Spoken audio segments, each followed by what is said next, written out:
Menteri menduduk rakyat kami menimbun. Untuk makan besok aja loh mereka tidak ada. Bahkan di data Pak Menteri tadi, Pak Menteri menyampaikan 1,7 lipat tersedia, artinya satu orang bisa dapat 2 liter untuk mendapatkan barang. Untuk beli minyak, apalagi menimbun, tidak ada uang Pak, nggak mungkin, susah. Pak Menteri menyampaikan panik buying. Bagaimana kita tidak panik buying? Barangnya nggak ada Pak. Mau beli uang nggak ada. Pak Oke seenaknya sendiri ngomong di media bahwa dia bilang, oh yang HET nggak ada, tapi yang mahal ada. Bapak menelan ludah sendiri Pak. Bapak bikin peraturan harga 14.000, tapi nggak ada barangnya.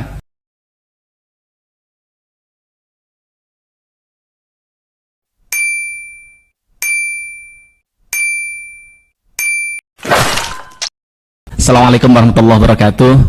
Terima kasih pimpinan. Pertama tentu kami mengapresiasi, kami lihat bahwa berbulan-bulan ini Pak Menteri beserta seluruh jajarannya sudah berjibaku untuk bagaimana mengurai persoalan komoditas, salah satunya soal minyak goreng Pak. Yang kedua tentu kami menyampaikan salam atas nama masyarakat kami khususnya di Dapil Pak. Terima kasih banyak karena Pak Menteri sudah melengkapi penderitaan rakyat Pak. Karena kalau kemarin 2 tahun mereka dihantam situasi pandemi COVID-19, sekarang mulai mau berdiri tiba-tiba disikat dengan urusan komoditas ini Pak. Nah kemudian saya tidak mau bahas case per case Pak, karena saya tahu Pak Menteri beserta seluruh jajarannya punya mata, punya hati, punya telinga untuk mendengar jeritan-jeritan hati rakyat itu Pak. Nah pada kesempatan kali ini kami ingin menyampaikan sedikit masukan agar tidak terjadi hal-hal lagi seperti sekarang. Karena jujur saja Pak Menteri, kami tadi panjang lebar A sampai Z Pak Menteri menyampaikan kita sudah nggak percaya Pak. Dulu ketika rapat sebulan yang lalu soal ini Pak Menteri sampaikan nanti 4 hari ini akan selesai persoalan minyak goreng, tapi nyatanya sampai berbulan-bulan juga tidak selesai. Kali ini kami tidak percaya sama Bapak. Harapan kami besok Bapak bisa kembalikan kepercayaan kami, kepercayaan publik terhadap Pak Menteri. Nah pada kesempatan kali ini Pak, kami ingin menyampaikan beberapa evaluasi. Yang pertama Pak, kami melihat bahwa Kementerian Perdagangan ini masih seperti macan ompong Pak. Tidak ada harga dirinya, bukan hanya di mata rakyat, tapi juga di mata produsen minyak goreng begitu Pak. Kalau kita lihat sejak Januari sampai hari ini, kalau kita hitung sudah 6 permendak dikeluarkan, tapi tidak ada satupun yang berimplikasi positif terhadap kesejahteraan rakyat begitu. Soal ini adalah minyak goreng begitu Pak. Nah maka harapan kami Pak Menteri bisa menjadi pelajaran harga untuk bagaimana ke depan tidak terjadi hal seperti ini lagi. Pak Menteri tahu nggak? Pak Menteri jadi menteri ini adalah pembantu presiden Pak. Bukan justru dengan situasi ini Pak Menteri merepotkan presiden sampai kemarin beliau turun tangan untuk bagaimana menyelesaikan persoalan ini.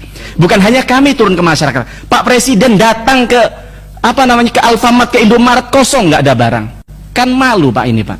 Jadi harapan kami Pak Menteri tidak lagi merepotkan presiden urusan ini. Kemudian yang kedua, lemahnya koordinasi Menteri Perdagangan dengan stakeholder, dalam hal ini adalah para pelaku-pelaku industri. Bapak mohon maaf, saya ingin mencontohkan ketika waktu itu di zaman Pak Enggar. Memang saya belum duduk di kursi ini. Waktu itu saya masih jadi ketua HIPMI di daerah, di Jawa Timur kebetulan. Nah, kami berkolaborasi soal membuat Ummart, retail modern di pesantren, yang sekarang ada pesantren-pesantren itu legacy dari Pak Enggar. Saya tahu Pak Enggar punya banyak kekurangan. Saya pengen cerita sedikit Pak Menteri soal kesuksesan dari Pak Enggar untuk bagaimana kita bisa belajar bersama. Saat itu kami lihat dengan mata dan telinga kami sendiri Pak Enggar menyelesaikan persoalan komoditas minyak, gula, bawang putih begitu. Tapi kami lihat mereka itu diayomi Pak. Setiap mau mengeluarkan keputusan, semua stakeholder, semua pelaku usaha diundang oleh mereka, diajak diskusi, diajak makan, kemudian bikin komitmen bersama, dan jam 3 pagi mereka konferensi pers, dihadapkan di media, diminta mereka untuk berkomitmen untuk menjual sesuai dengan harga yang ditetapkan pemerintah.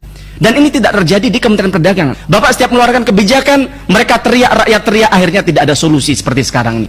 Waktu itu beliau sampai turun ke kuli panggul Pak, ditanya, kamu berapa biaya panggulnya? Dia turun ke tempat pengemasan, berapa biaya kemasannya? Lalu dihitung dengan biaya produksi berapa, maka dipaksa produsen untuk menjual harga sekian, kalau nggak dicabut izinnya. Maka harapan kami hal-hal begini dilakukan oleh Pak Menteri Lutfi di era ke depan. Ketiga Pak Menteri, kami melihat Pak Menteri membuat pernyataan-pernyataan yang tidak empati buat rakyat kami. Pak Menteri menduduk rakyat kami menimbun. Untuk makan besok aja loh mereka tidak ada. Bahkan di data Pak Menteri tadi, Pak Menteri menyampaikan 1,7 lipat tersedia, artinya satu orang bisa dapat 2 liter untuk mendapatkan barang.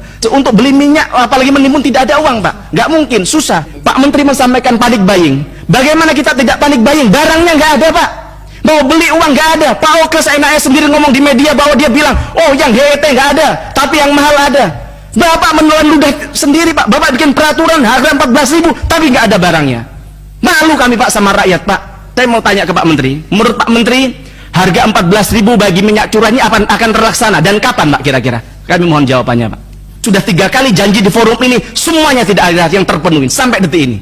Maka kami tanya di forum ini, kalau perlu ditulis di rapat, harga curah 14.000 ini sampai kapan akan terwujud? Kami di media sosial kami, rakyat menjerit, dia bilang, jangankan minyak goreng kemasan, Bapak tahu minyak curah berapa sekarang? 30.000 di dapil saya Pak, 1 liter, bukan 1 kilogram, 1 liter Pak, 30.000. Jangan cuci tangan kepada Kementerian Perindustrian Pak, ini tugasnya Bapak. Maka harapan kami ini bisa ditata kembali, termasuk dirjen-dirjen ini lebih hati-hati lagi, lebih sensitif terhadap persoalan-persoalan rakyat kita yang hari ini lukanya seperti